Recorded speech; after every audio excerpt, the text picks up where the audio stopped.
Yung tinatawag na Developmental Social Enterprise Award, mga taga-Iligan City pa, kay layunan na pinanggalingan ha. Siguro magko-commercial lang ako ng bahagya. Papakilala po natin, papaliwanag, ano ba yung Developmental Social Enterprise Award? At ano ba ang criteria ng pagpili? At bakit sila nanalo? Maya-maya lamang! Kausapin na po natin ang ating mga bisita mula pa sa Iligan City. Andito ang Executive Director ng EcoWeb Incorporated, si Nanette Antequisa. Hi, Miss Nanette. Ayan. Mula naman sa PricewaterhouseCoopers Philippines, si Mr. Alex Cabrera. Hi po. At ang chairman ng Benita and Catalino Yap Foundation, si Mr. Antonio Yap. Hello po. Magandang hapon po. Unang-una na po natin pag-usapan, ano po ba itong Ecosystem Work for Essential Benefits Incorporated o EcoWeb? Miss Nanette. Yung EcoWeb po ay isang non-profit, non-staff organization. NGO kami. Hindi naman yan nakamag-anak ni nandun sa... Hindi. po. Legitimate naman legitimate po. NGO na gumagawa talaga ng mga programa sa mga komunidad na naapektuhan ng conflict, ng mga disaster, of course with the poverty, and mga komunidad na talagang nagsusumikap, no, na lumago at sabihin natin na ma-develop. So, nasa Iligan kami naka-base, and but ang operation namin ay North Central Mindanao at Visayas po. Nasa Yolanda din kami nag-respond. But isang programa namin ay nakafocus din sa yung disaster risk reduction and mainstreaming doon sa mga livelihoods and especially the social enterprise development ng mga komunidad. So sa pang Developmental Social Enterprise Award, yun nga, we're so happy. Yung isang kayo nanalo? siguro yung PWC at saka yung sa PCYF na representatives natin dito, sila yung makakabaga na ano talaga yung criteria at bakit kami nanalo. Kami we're so happy na. Yung ano talaga namin ay kasi integrated yung namin pagtingin sa development, and the social enterprise is a vehicle towards achievement of that development. Tanungin natin yung iba, Ariel, ito si Miss Nanette, ayaw pumiyok Ayaw kumanta. Sino po bang makakapag-explain kung ano po ba yung napanalunan nito sila Miss Nanette sa EcoWeb, yung Developmental Social Enterprise? Yes, Mr. Yap? Opo. Opo. Ang Developmental Social Enterprise Award ay isang recognition nung mga tao na nagpatayo ng organisasyon na nagnenegosyo pero may social objective. Isa siyang approach or version ng business na tinutulak namin. Ang sinasabi namin is, ang gobyerno may role to play, mga negosyante may role to play, pero how about people who want to do good but need to be sustainable? Ang tawag doon is social enterprise. At sabi namin, sa Pilipinas, maraming gumagawa nito. Hindi natin kilala, hindi natin sila nalalaman, pero pag umikot ka sa Pilipinas, kamukha ng ginawa namin, makikita mo ang dami pala at marami nang lumago. So, meron ba sa kanila na nangangailangan ng tulong? At hindi maliit, hindi masyado malaki, pero yung aming size actually up to 50 million in assets. Yung size na yan, nangangailangan pa ng tulong. Nangangailangan ng professional tulong. Sila yung gumagawa ng mga aktibidades, mga negosyo na nag-hire ng tao, tumutulong sa komunidad. Na ang priority ay yung mga nasalanta ng sabi nga ni Miss Nanette ng Hindi mga lang nasalanta, kundi kahit na sino man na naisipan nilang tumulong. Mayroon dyan tinutulungan mga PWD, iba-iba. Ang kasama kong si Alex, ang partner ko, si Mr. Attorney Cabrera, may explain na yan kung ano yung actual ginawa namin to recognize. Matagal na po ito Naisip namin to 7 years ago First award pa lang, ganun katagal ang proseso. Oo. Bakit po natagalan, Sir Mr. Cabrera? Hindi po, hinahanap po natin kung sino po ang karapat-dapat at hinahanap po natin yung tamang piit po ng award. Naisip po nga po namin, ang tamang piit ay developmental. Maganda nga rin po ito sa programa nyo. Ano po nga po ba Tagalog ng Developmental Social Enterprise? Pero para sa akin, pag tinagalog po natin ito po ang pagkikita sa gitna ng negosyo at pagkakawang gawa. Ito po yung mga tao na nagninegosyo, hindi lamang po para yumaman sila. Nagninegosyo po sila para po makatulong. Tulad po sa kalagayan po ng EcoWeb, kung makapagbigay lang po ako ng example. Meron po sila mga tinutulungan na komunidad. Yung mga komunidad po na yun, ay iniipon po nila ang mga dumi po ng mga manok, mga sirapong isda. At ito po ay binibigyan ni na Ms. Nanette ng material na sila po yung may-ari ng technology para ma-convert po ito sa fertilizer. At ito po, ito po ay magiging Natural fertilizer po. Tapos ito po ay ipapak po nila at ibebenta. Tapos tinutulungan na rin po nila ang mga komunidad nito, hindi lang po para mag-manufacture, para din po magbenta. Tapos hati po sila dun sa kita, meron karamihan po napupunta po dun sa community, pero meron portion po na napupunta rin sa Siguro ang dami corporation. ng pera, Miss Nanette, no? Kasi iniisip ko. Hindi kasi, kanina ko pa iniisip habang kayo nagsasalita, kung ano nga yung diferensya. Kasi may mga malalaking mga kumpanya, meron silang tinatawag na corporate social responsibility na tumutulong din naman. Bukod dun sa pinaka main business nila, halimbawa, petrolyo, di ba? Meron silang mga pumupunta sa mga komunidad, yun nga, parang tumutulong, may mga proyekto. Parang ang... Pwede kong sagutin yan.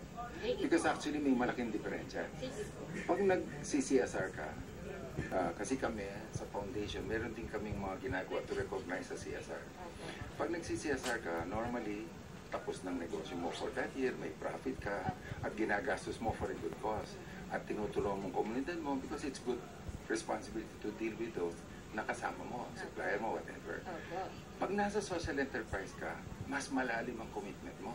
Ang sinasabi mo, yung mismo negosyo ko, kasama ng aking cost of goods sold, meron akong nakatayang porsyento na palaging nakakatulong sa very specific social objective. So, hindi pwedeng kailangan mag-profit. Kailangan, gastos mo yan, pero you're still making money. Pero minsan, ang linggit lang ng kita doon, di ba? No. So, pag maliit ang kita, pantan mong negosyo mo. Kasi that means hindi ka sustainable. Kaya yung mga social entrepreneurs, kamukha ni Nanette, wala silang choice. They have to make sure na viable, meron silang business case. Kailangan kumita. Kailangan kumita. So, pag hindi kumikita, alam natin, may maling konsepto. Palit.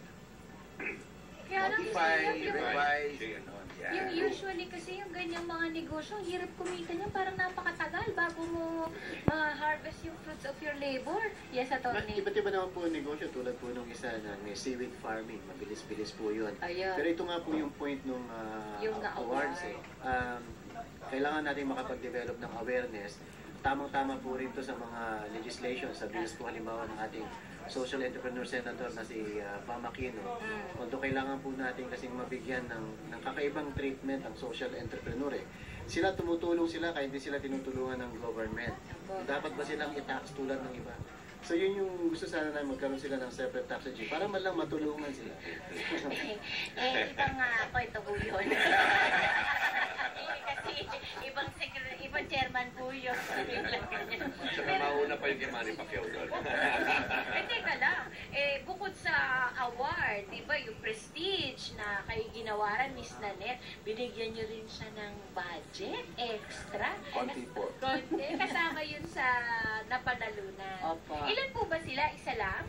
Hindi po. There were 26 that were Awardee. identified na deserving of evaluation. Binisita lahat yan ng Pricewaterhouse, bawat isa. And then pumunta sa foundation namin for a two-step screening. So lahat yan na-interview, nakatagal na yung daming papeles, makapapal ng file, at pumili kami ng finalists. So there were 5 finalists, 3 special recognition awardees, and then silang grand awardee. Yan. So, nationwide siya talaga. Nationwide. At maraming klase. Anong gusto mo? Organic farming meron. Gusto mo wellness meron. Gusto mo manufacturing meron. Yung research niya, sir, Pero ngayon, ang makikita mo, sa Pilipinas pala, maraming umuusbong na negosyo na gustong tumulong. Pati yung mga galing sa kolehiyo. Punta ka dyan sa Ateneo, dahil mo makikilala na nagne-negosyo tumutulong. Ang sinasabi lang namin, Wag lang good cause, wag lang good feelings. Kailangan negosyo talaga yan. Malinis ang paperwork. So, one of the awards is Pricewaterhouse at saka kami will provide them 1 to 2 years of free consultancy, advice, accounting assistance, planning, marketing, introduction. Eh, paano mo kayo kumikita sa trabaho nyo yan? The donation po natin.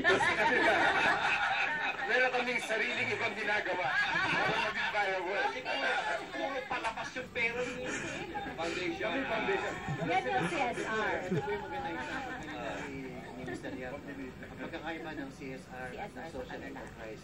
Kami po sa Isla Lipanen Company, PricewaterhouseCoopers, mga accountants po, mga business consultants, mga abogado. Hindi po ito yung negosyo namin at hindi rin po Itong sila yung foundation, ito ang CSR namin nyo. po.